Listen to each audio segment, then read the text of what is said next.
Hi, I'm Travis Wayne Goodsell, and I realize I need to do an introduction to all of these different videos uh, if they get separated from others. I was born and raised Mormon of the Church of Jesus Christ of Latter-day Saints, as Nelson demands everybody call it.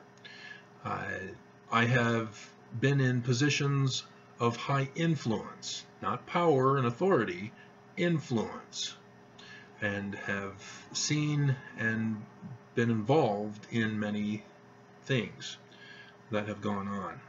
And so I also have studied the church faithfully, as a good Mormon boy was commanded to do. Except that I didn't get to church history. I focused on scriptures and languages. And now that I've found out about church history, I'm now speaking out against the church and encouraging Mormons to leave. I am their warning voice to get out and free themselves from the bondage that we have all been under. And I've talked about all of this in other places, but just so that you understand where I'm coming from in these commentaries of General Conference for this session. And yes, on my YouTube channel, the Russians will put thumbs down instantly, but yeah, I already know who they are, and yeah, nobody's going to stop them, so the thumbs up and thumbs down mean nothing to me. They don't hurt my feelings, but if you're going to be fooled by them, oops. So understand, Mormons, that I want you safe. I want you rescued. And for those who aren't Mormon, who are critical of the church, understand that your criticism is misguided because the church has deceived you. And we're getting to the next speaker, so I'll stop here. So this is what's going on with everything that's going on.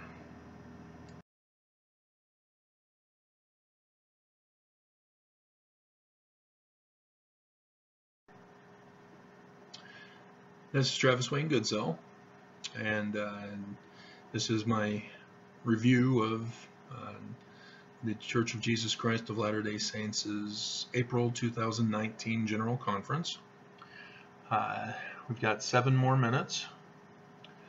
The 23 capacity 1,000 stadium, it looks like it's full.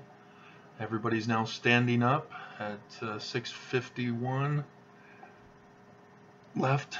That means the president of the church has arrived, and I'm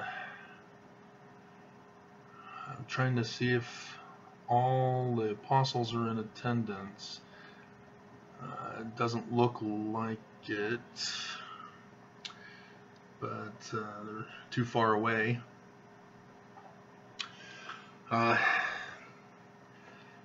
If you're not familiar with any of the news that's going on around the church claimed that they had revelation to consider homosexuals as apostates to the church, and banned children of gay parents. Okay, they're holding hands, Hiring and Nelson, as they come in.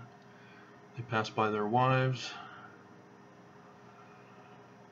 And then on Thursday of this week, the church then got revelation to say, nope, gays can now be a part of the church, and so can children of gay parents.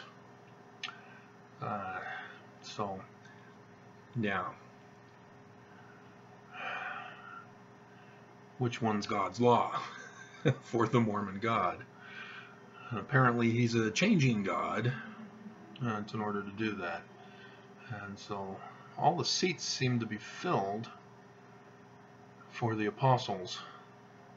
But technically there's usually at least one who sits in another building elsewhere separate from the rest. But after 3, 4, 5, 6, 7, 8, 9, 10, 11, 12, 13. Okay, so I'm counting 13. So there's 2 that are elsewhere. Okay, so yeah, there's 2 that are not in conference right now. They're elsewhere. And we still have 4.5 minutes before it begins. Again, I'll review church history. Joseph Smith was the founder of the church in 1830. They're going to claim this is the 189th session of General Conference. And unfortunately it's not, because when Joseph Smith was murdered in 1844, the church went through a succession crisis. Leadership crisis was in 1838, but the succession crisis was when Joseph Smith was murdered. And several branch-offs broke off from the church. The LDS church here in Utah at Salt Lake City is the Brighamite branch. Brigham Young was the one who was able to get some people to follow him, and they all came to this valley. And they're now the dominant branch out of all the other branches. And of course, when you're the victor, you claim to be of God. Whereas if you're the loser, the victor says, oh, you guys are fake, you're apostate, you're evil, and whatever. So history is often written by the winners. And nevertheless, Mormons in the church still believe that this is God's chosen church. And it's different from other theological conceptions of being a church of God. And people outside of the church don't understand this. The Mormon church honestly believe that Jesus Christ himself, who has a physical body, appears to the presidents of the church in the Holy of Holies to give his mind and will as to how to direct the church. Thus, the problem with calling homosexuals as apostates and then reversing it relatively soon thereafter. And so again, which is revelation? Mormons will justify it by saying, oh, it's just God's will at this time. Back then, a few months ago, it was God's will, and now God has decided it's okay now. That's just the way God works. And we can't understand God, despite their scriptures saying, yes, we can. Moroni chapter 10, verse 5, in their Book of Mormon, says directly that Mormons have access, once you're baptized and receive the gift of the Holy Ghost, that they can receive all knowledge, and yet they claim to be ignorant. And so we got coming down to the 1 minute countdown here, and what I'm going to be doing is I'll be doing video clips. I'll stop this clip and rename it, and then move on to the next clip when I start a speaker. And so yeah, I'll be ending here relatively quickly, and then look for your bingo card about things that they're going to talk about. They're going to talk about Jesus' birthday today. Mormons believe this is his birthday. And they're going to be talking about the Rome Temple and the gay issue and other issues as well. So be looking forward to that. And there's the choir as they stand up, and we're about to start. They'll most likely have a song first, I guess, and then they'll get right into it. So I'll stop this, call this my introduction, and go into the next video. So yeah, they've now blackened the screen, and they'll come back saying this is the 189th section. Okay, so back with video number 2, and sure enough, they're announcing the 189th because I consider this the 172nd because that's when Brigham Young started in this valley here.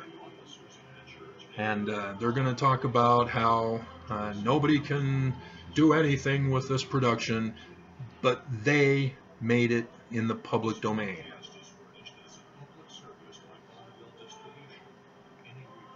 See?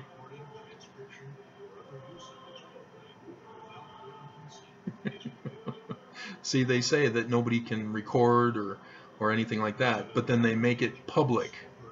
Once you make it public, it's in the public domain, everybody has rights to it. Nobody can sell DVDs of the conference because it's theirs, but they don't mention that part.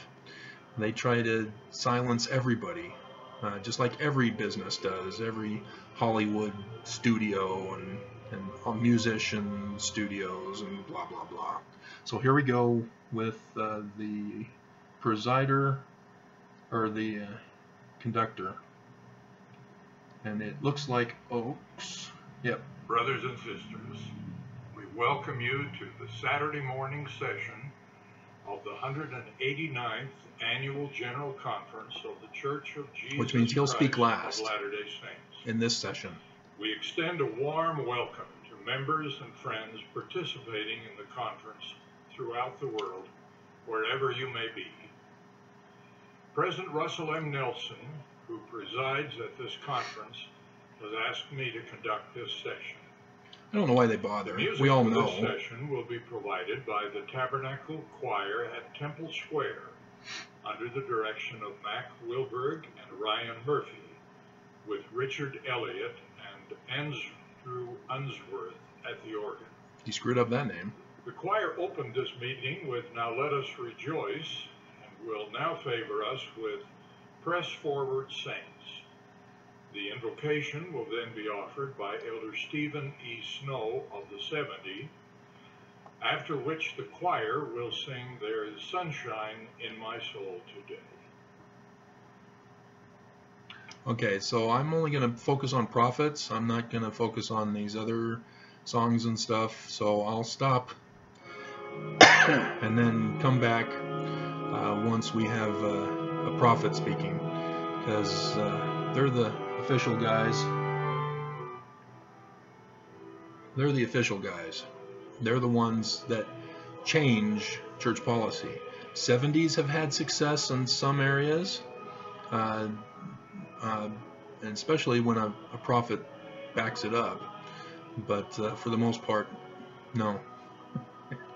So I'll only do commentaries of prophets' talks.